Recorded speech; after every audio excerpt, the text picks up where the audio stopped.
Thank you, Holy Spirit of the living God. Hallelujah. Hallelujah. Thank you, Jesus. Thank you, Lord. Hallelujah. Magandang umaga po sa inyong lahat. Purihin po ang Panginoon sa bawat buhay natin. Salamat po tayo makapag-aaral muli sa araw na ito. Ikinagagalak ng Panginoon na tayo mag-aral ng kanyang salita. Magandang umaga sa mga kapatid sa Panginoon sa Mighty Warriors Christian Fellowship. Yan, good morning, Sister Jeneline Carlos UC. Magandang umaga sa mga sa Doha, QICM, ang mga Raised Decent Families sa Doha pa rin. Dati kong mga kagrupo yan sa Bible study. Yan, good morning, Sister Novi Zaratan, Sister Evelyn Oblea. Ayan. At sa lahat pa po ng nakakasama natin umaga, welcome po. Forward lang po natin, i-share lang po natin ang i-share ito para sa ganun mas marami tayong maabot para sa Panginoon Kristo. Tayo po'y manalangin. Nagpapasalamat na muli sa araw na ipinagkaloob mo sa amin. This is the day that the Lord has made. Talagang ginawa mo ito, Panginoon. Sinadya mo, Panginoon. Nakatakda ang araw na ito upang kami ay patuloy na magpuri sa inyong pangalan, mag-aral ng inyong salita, magkaroon pa ng malalim na pagkaunawa patungkol sa inyo. At lalo ka naming ibigin, lalo pa, Panginoon, sapagkat kami iniibig mo na lang ng ganun. Kaya kami man ay lalong lumalago ang aming pag-ibig sa inyo, aming pananampalataya. At salamat sa pag-ibig na ito, may kagalakan kami, may kapayapaan kami, at lahat ng bunga na ng Espiritu. Maraming salamat po, Panginoon, sa lahat ng bagay na gagawin mo sa aming pag-aaral ngayon. Let the power of the Holy Spirit, Lord, give us wisdom, knowledge, understanding, and insight. Ito po ang aming samadalangin, Ama, sa pangalan ng Panginoon Kristo. Amen. Amen.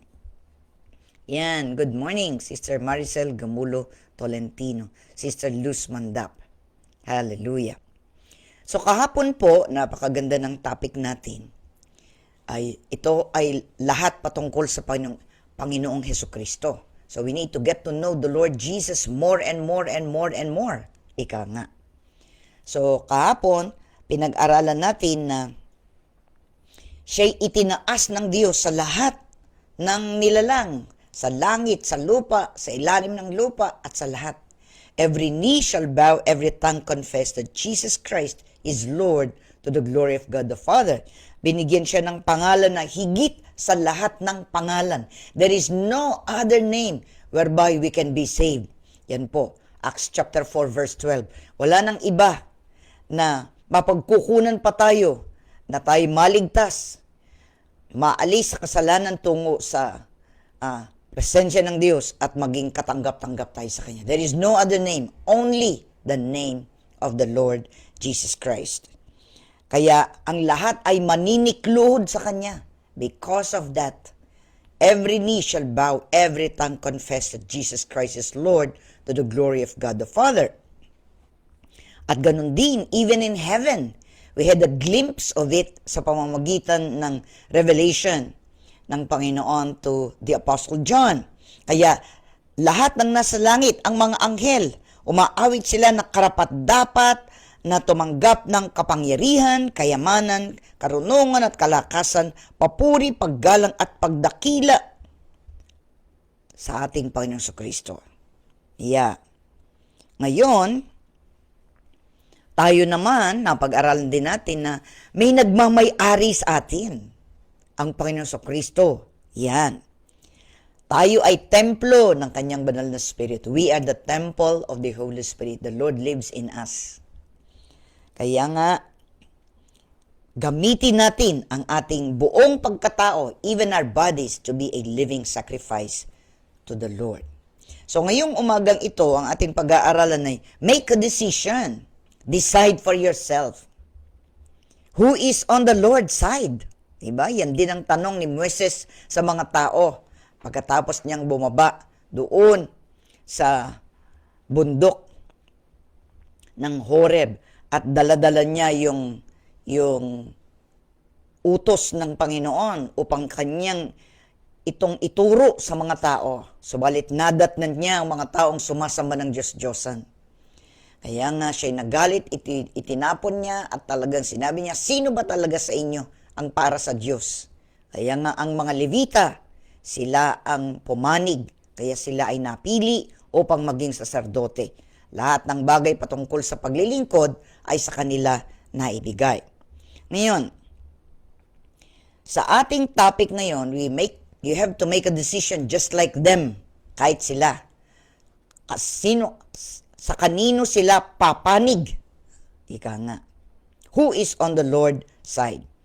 Ang Panginoong Kristo, siya nga ang Panginoon at tagapagligtas, kahit na hindi lahat ng tao ay tumanggap sa Kanya o nagbibigay ng parangal sa Kanya, siya pa rin ay siya pa rin.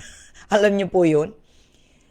Yung kahalagahan na siya nga ang Panginoon, tagapagligtas, manunubos, tagapagtanggol natin, tagapamagitan sa Ama, sa panalangin at sa lahat, hindi iyon mababaliwala kahit na yung mga tao ay hindi nila ina-acknowledge yun.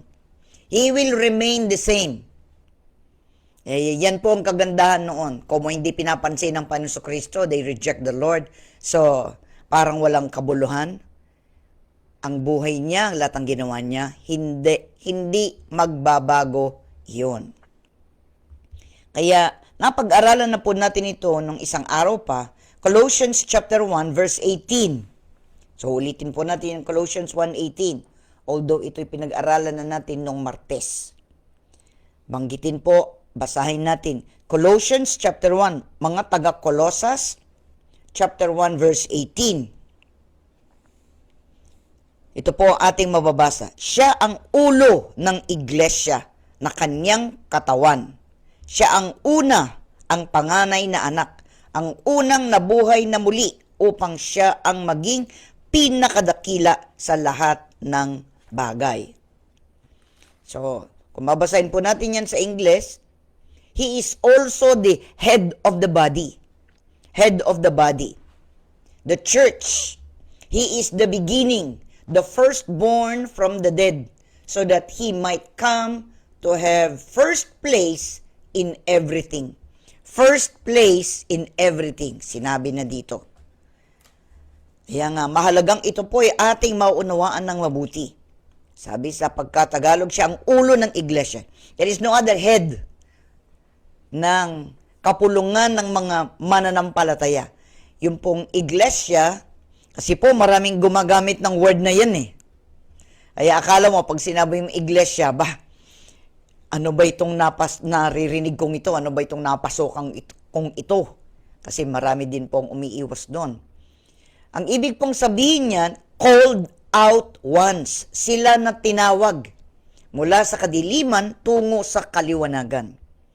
We were once under the enemy kasi kung anong gusto natin, ginagawa natin, tinutokso tayo, gumagawa tayo, wala tayong pakialam. But when we heard about the gospel, the good news, ang mabuting balita, narinig natin na may tagapagligtas that can take us out from darkness to light. So we responded. Tayo ay tumugon. Tinanggap natin ang Panginoon bilang sariling tagapagligtas. Humingi tayo ng kapatawaran sa Kanya sa lahat ng ating pagkakasala. Tumalikod na tayo sa kasalanan at ngayon ay lumalakad sa katwiran at kabanalan at ang Panginoong Jesucristo ang Panginoon natin. Alam niyo po, you cannot help but say, Lord. Because it is a recognition, ito po ay pagpapahalaga na siya nga ang Panginoon ng mga Panginoon and there is no one higher than Him or lower than Him or anyone else much higher sa Kanya. He's the Lord of Lords. Diba? Pinag-aralan natin yan. King of Kings and Lord of Lords. Doon po sa Book of Revelation. Siyang hari ng mga hari, Panginoon ng mga Panginoon. So whenever you speak about Jesus, you always say, Lord Jesus. Panginoong Jesus. Di po ba?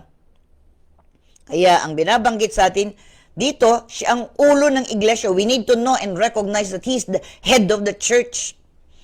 Siya ang nagmamanage, ika nga. Siya ang manager, siya ang boss, siya ang CEO. Kung ilalagay mo yan dito sa term, dito sa lupa. He's the chief executive officer.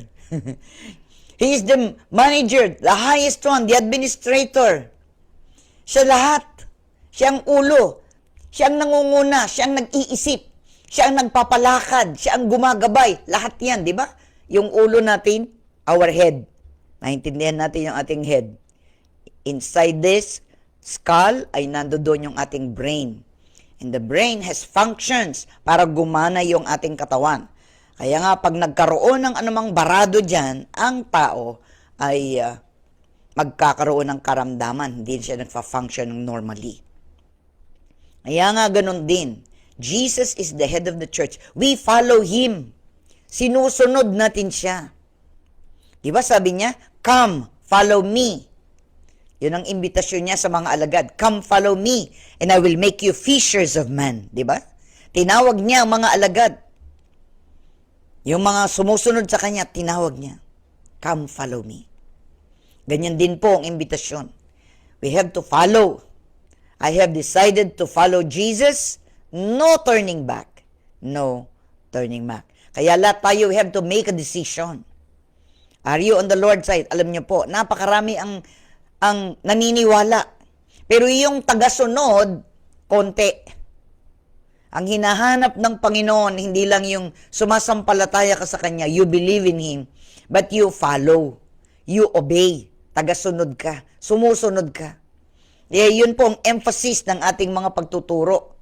To be followers, disciples, tagasunod, mga alagad ng Panginoon Kristo. Kaya ang bilin niya, make disciples of all the nations. Matthew chapter 28, verses 18 to 20, nandiyan yan. Na nagpapahayag ang Panginoon siya, heaven, sa kanya na kasi lahat, di ba? Sige, tingnan natin yung Matthew chapter 28 para sa ganon ay maliwanag sa atin. Meron siyang sinabi dito ang ating Panginoon. Let's read it. Matthew chapter 28 from verse 18. Sabi, lumapit si Jesus at sinabi sa kanila. So, it is the Lord Jesus Christ, nilapitan niya mga alagad. Ibinigay na sa akin ang lahat ng kapangyarihan sa langit at sa lupa. Maliwanag po yun. Matthew 28 verse 18. Ibinigay na sa akin ang lahat ng kapangyarihan sa langit at sa lupa. Kaya verse 19, kaya humayo kayo at gawin ninyong alagad ko ang lahat ng bansa. Bautismuhan ninyo sila sa ngalan ng Ama at ng Anak at ng Espiritu Santo at turuang sumunod sa lahat ng ipinag-utos ko sa inyo. Tandaan ninyo, ako'y laging kasama ninyo hanggang sa katapusan ng sanlibutan. So ito po, ito yung bilin ng Panginoon before He went back to heaven. That is called the Great Commission, ang dakilang pagtawag ng Panginoon. Co-mission. Ibig sabihin niya, magkakasamang merong misyon, merong hangarin. Pero syempre, lagi nating inaalala, what motivates us to be part of the Great Commission is the Great Commandment or the greatest commandment. Alam natin yan. Love God above all and love thy neighbors as thyself. Mahalin natin ang Diyos, siyang pinakamataas nating mamahalin at pagkatapos mamahalin natin ating kapwa. What motivates us to follow the Lord, to be a disciple, is because we have experienced His great love for us. Mahal tayo ng Diyos, lahat ng tao mahal niya.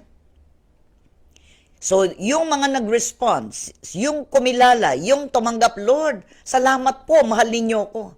Ako man, gusto ko kayong mahalin. When we respond that way, pag tayo nagbigay ng ganong mga salita, ang Panginoon nagagalak siya, natutuwa siya. Magiging tagasunod ka na. You become a follower, you become a disciple, a learner.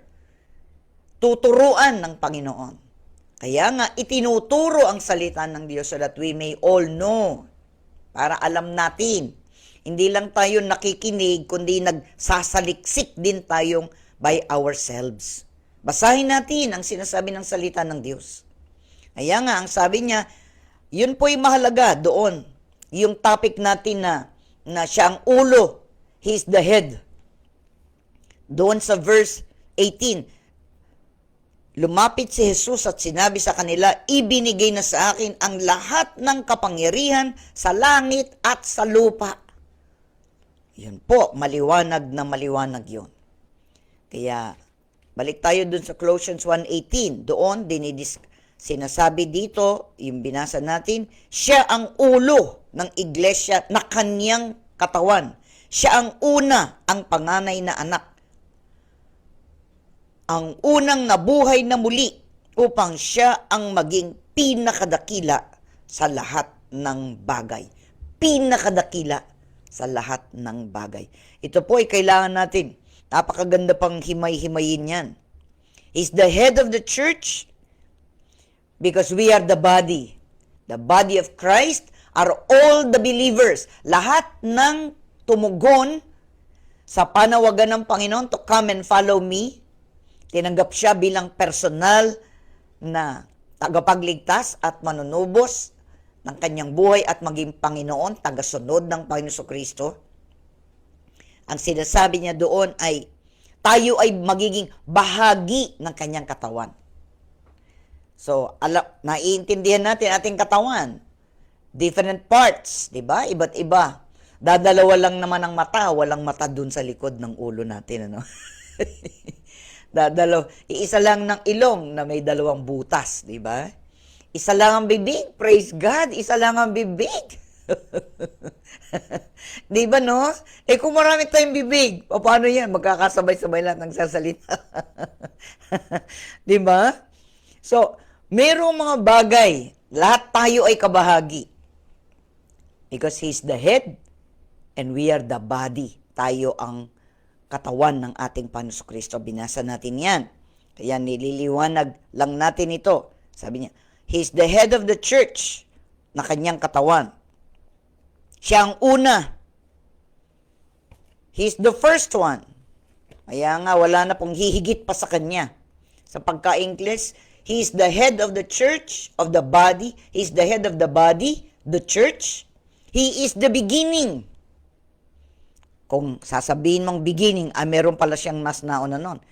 He's called the Alpha and the Omega. Siyang beginning, siyang end. And in between, siya pa rin. Ang sentro ng Biblia from Genesis to Revelation is the revelation of God to man and man to God. Dalawa lamang ang mahalaga dito na malaman natin sa Biblia. Saan tayo nagsimula?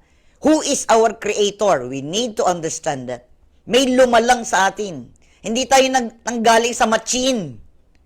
Kayo ba pumapayag kayo na sasabihin we're the highest form of animal? At tapos sasabihin na tayo galing sa mga machine? Sa mga monkeys? I would never accept that. We were made in the image of God. We are special. Special tayo. Kaya, alalahanin niyo po, siya ang una ang nakalagay doon. Siya ang una. Tapos sabi doon, He's the beginning, the firstborn from the dead.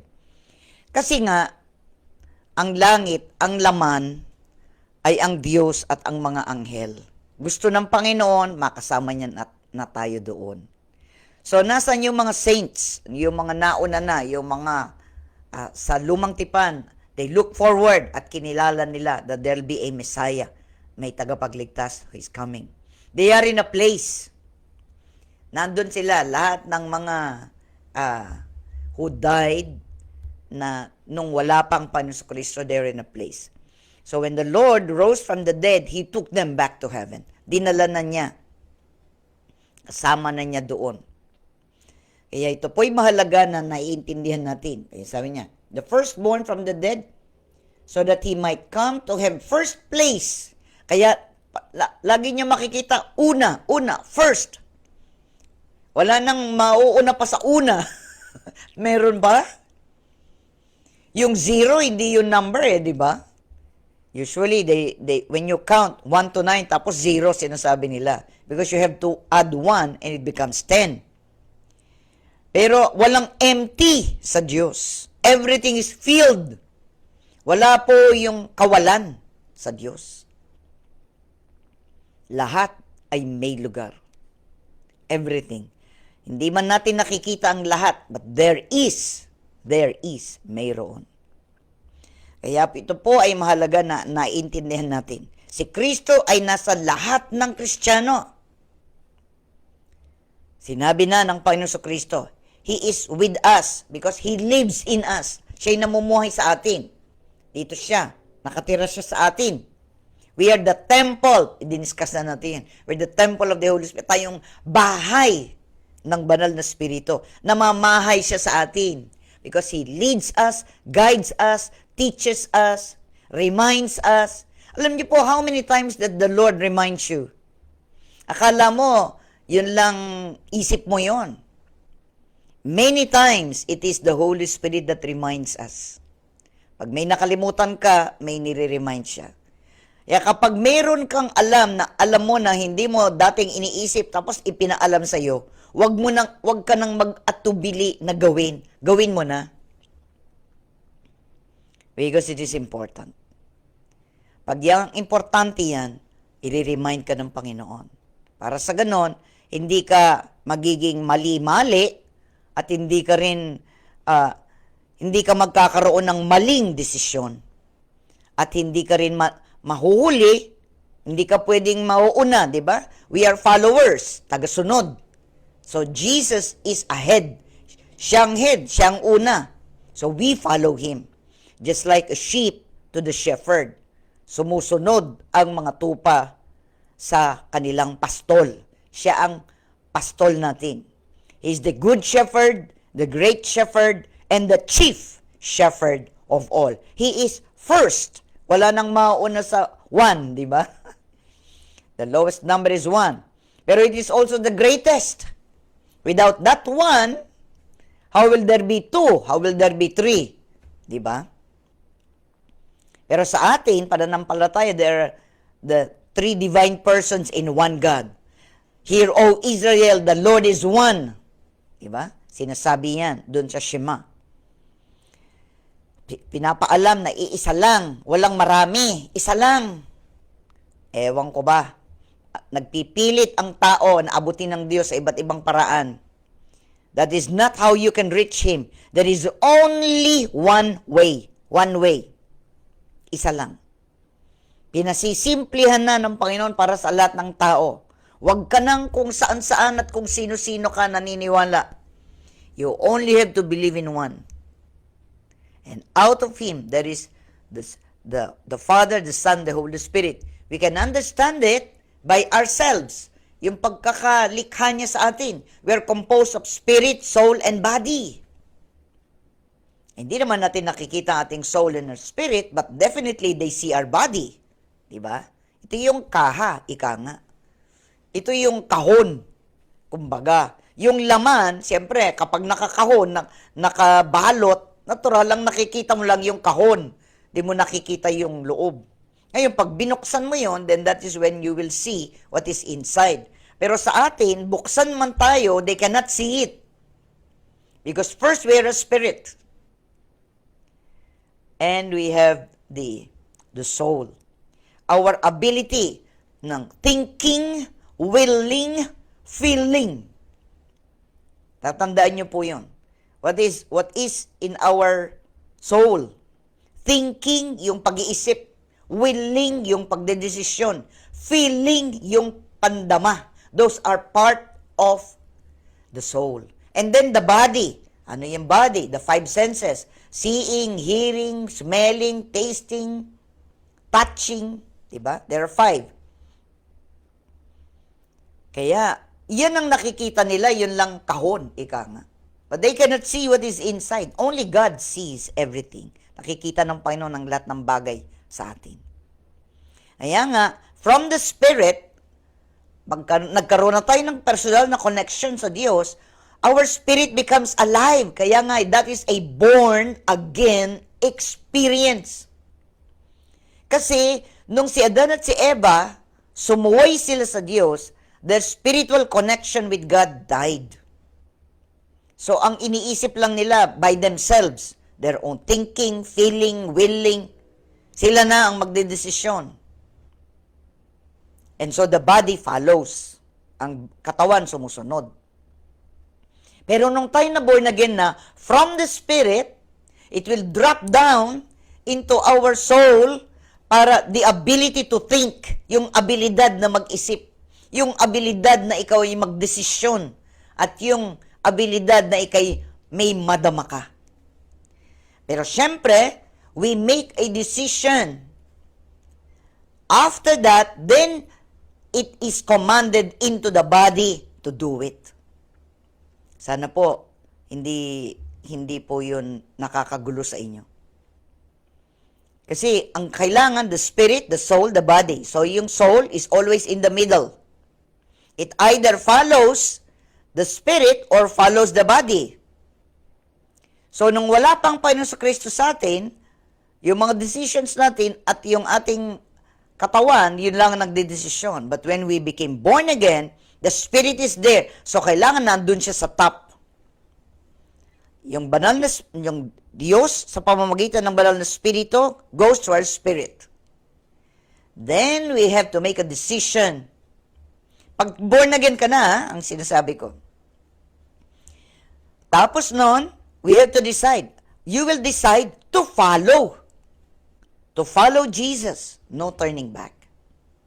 It's not based on your feelings. Kasi feelings can change. Paiba-iba yung pandama. So we have to have, kaya nga yung decision, the power to think and to make decisions are in the head. Diba? Dito sa ulo. Kaya lang minsan napapadala tayo talaga ng feelings natin. Feelings, diba? Kaya alam niyo po, we have to make godly decisions. Talaga. We have to say, I will follow you, Lord, no matter what. I have decided to follow you. No turning back. Dinesisyonan ko. That is a woman enough and a man enough to say, the best decision that we can ever have, decide in our life, is to accept the Lord as our personal Savior, Lord, Redeemer of our lives. At marami pa. Ang daming titulo ng ating Panginoong Kristo. You have to follow. Sumunod tayo. Kaya nga, decisions have to be made. O hindi ka lang sumusunod-sunod ng ganon. Tapos tatanungin ka, nagdesisyon ka ba? Eh, sinusundan ko lang siya eh. Hindi mo pwedeng sabihin, I have decided. Ikaw, ako, ikaw. You have to make decisions. Nang hindi ka pinapwersa ng sino mang tao. Hindi ka sinasabihan lamang, gawin mo ito. But rather, the Spirit of God will convince you here in your own spirit, your soul, and your body. The Spirit of God will convince you to make a decision. And once you make a decision, the Lord will live in you and with you. Kaya nga yung sabi dun sa Revelation 3:20, Behold, I stand at the door and knock.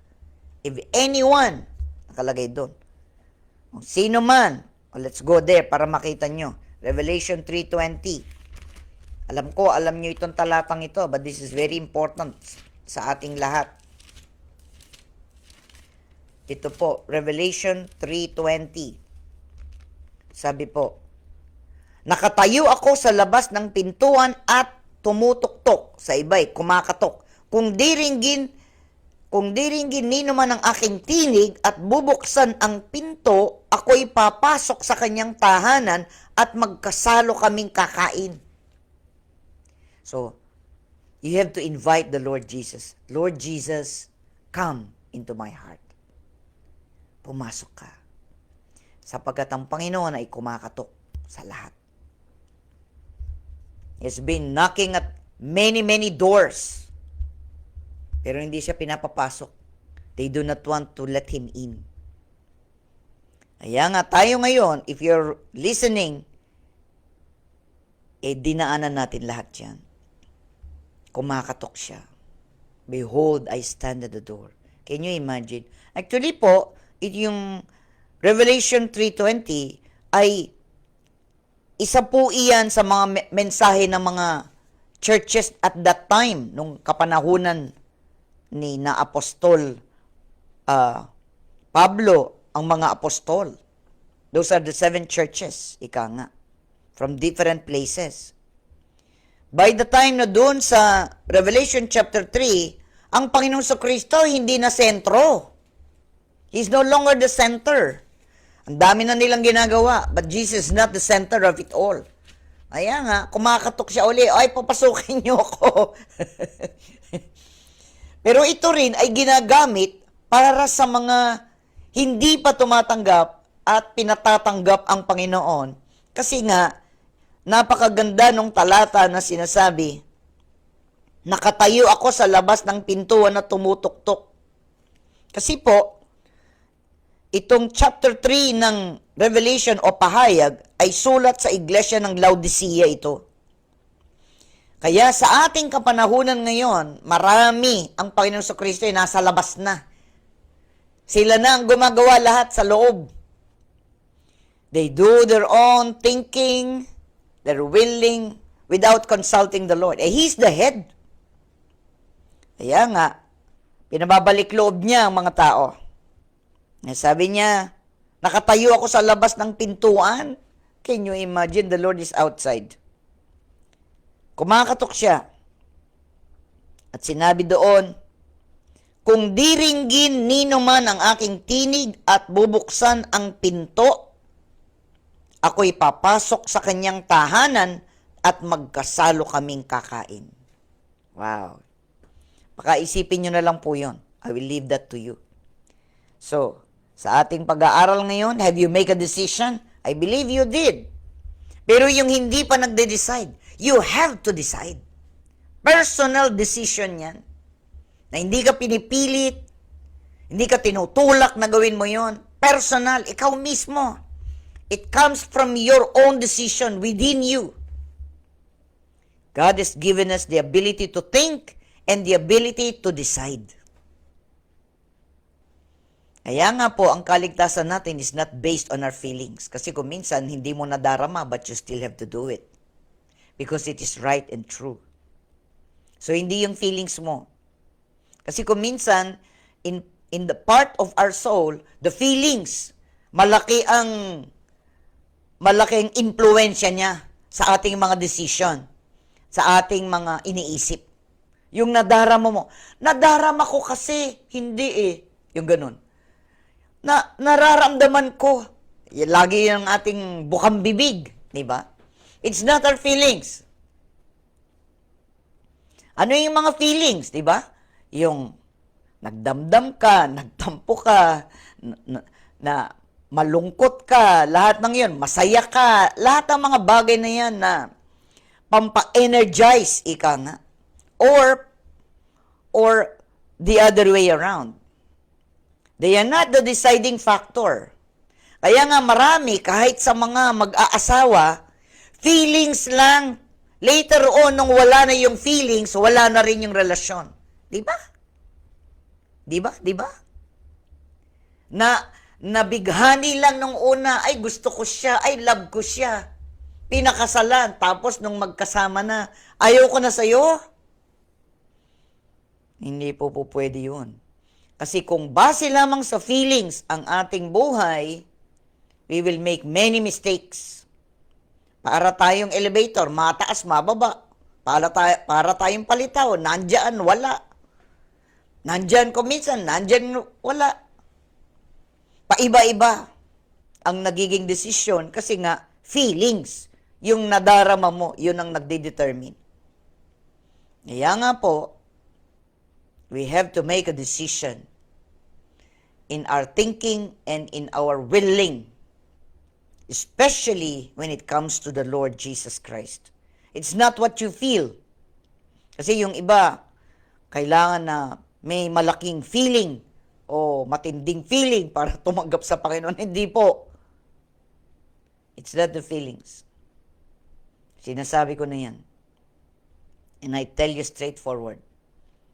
Kasi nga, the love of God is not based on His feelings. It is His decision to love us. Dinesisyonan ng Diyos na mahalin tayo. I have loved you with an everlasting love, sabi niya. Minahal kita ng pangwalang hanggang pag-ibig. It's not based on our works. Hindi yung gawa natin. Kaya niya tayo minamahal. Kundi, dinesisyonan niya a long, long time ago. Even before the foundation of the world. Kaya nga, nasa atin na lang yun kung tutugon tayo.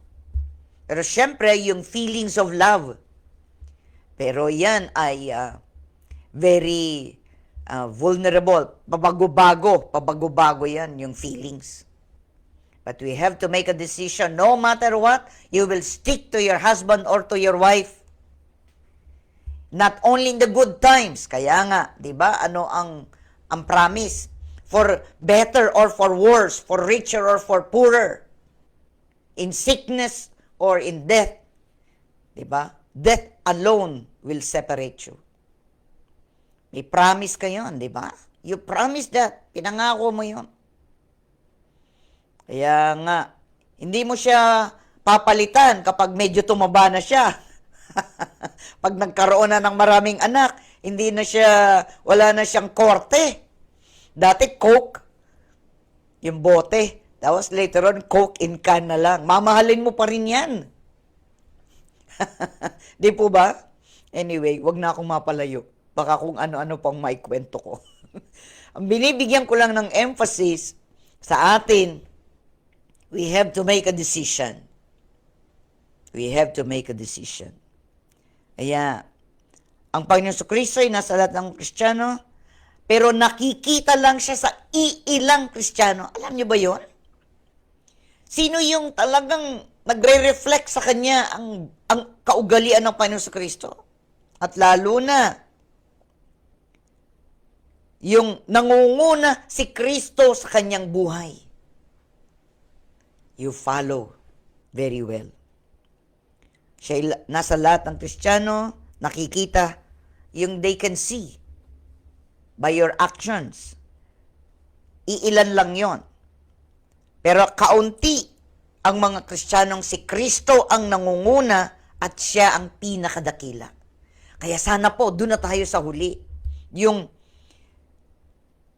nangunguna si Kristo sa ating buhay at siyang pinakadakila sa ating buhay.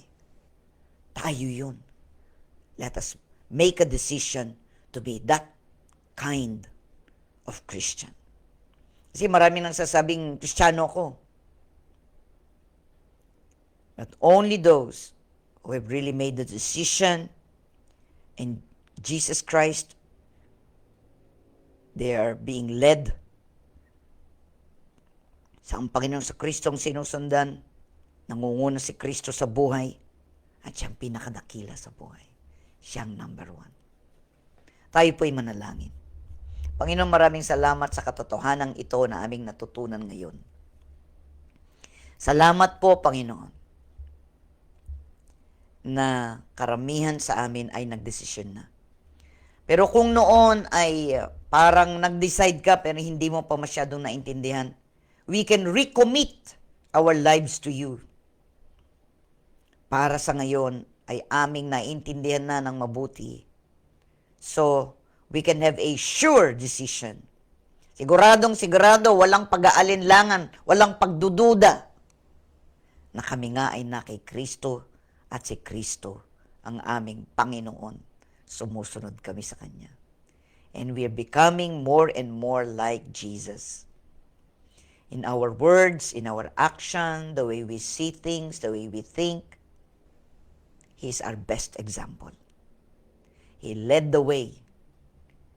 Siya lang talaga ang daan at siya pa ang makapagdadala sa amin sa buhay na walang hanggan. Thank you, O Holy Spirit. Maraming salamat sa iyo, Banal na Espiritu. You confirm it in our spirit that we are sons and daughters of God. We were sealed. Sinelyohan mo kami. We have a stamp of approval that comes from the Father because we accepted Jesus as our personal Savior and Lord of our lives and our Redeemer. Maraming salamat po, Panginoon. Nakarinig kami ng mabuting balita ng kaligtasan and we responded positively. Hanggang ngayon, we're still seeking for you. We keep on following you, chasing after you. Your purposes, your plans. That's what we want. To be near you, to know you more and more and more in our lives. To go deeper and deeper and deeper in love with you. To praise you and worship you more and more and more and more in our lives. We ask this of you, Father God, in the name of our Lord Jesus Christ. Fill us up, O Holy Spirit of the living God. Fill us to overflowing till others see that Jesus is our Lord and Savior and Redeemer. Amen. Amen. So receive, tanggapin nyo lahat ang para sa inyo, ang malalim na pagkaunawa sa Panginoong Kristo, ang malalim na karanasan sa Kanya, ang mga himala niya ay makikita ninyo, ang mga katugunan ng panalangin ay inyong mararanasan sapagkat siya ang inyong Panginoon. Tanggapin ang lahat ng mga benefits na binibigay ng kaharian ng Diyos. Take it. Receive it. Decree it. Declare it for yourself. As for me and my house, we will serve the Lord. In Jesus' precious name, in Jesus Christ, the Lord of all. Amen and amen. So magandang umaga po sa inyo na nandiyan. Salamat po. Sister Rosalinda Domingo, yan ang huli ko nakita. Yan. Sister Madonna Licop Cruz. Kanina sina Sister Janeline Carlos UC. Ayan, salamat. Sister Evelyn Oblea. Ayan, salamat. Sister Tess UC. Sister Angelita Reyes. Sister Jean V. Almario. Ayan, salamat. Sister Maricel Gamulo Tolentino. Ayan, Sister Novi Zaratan. Sister Luz Mandap. Ayan, salamat sa inyo na nandiyan. The Lord bless all of you as you are here online together with me. And to the others who will follow, God bless you as well. Okay, see you next week. Bukas po is Women Empowering Women face-to-face. So wala po in the morning ng online, but face-to-face in the afternoon. God bless everyone. Smile! Jesus loves you so much. Enjoy your day. In Jesus' name, amen.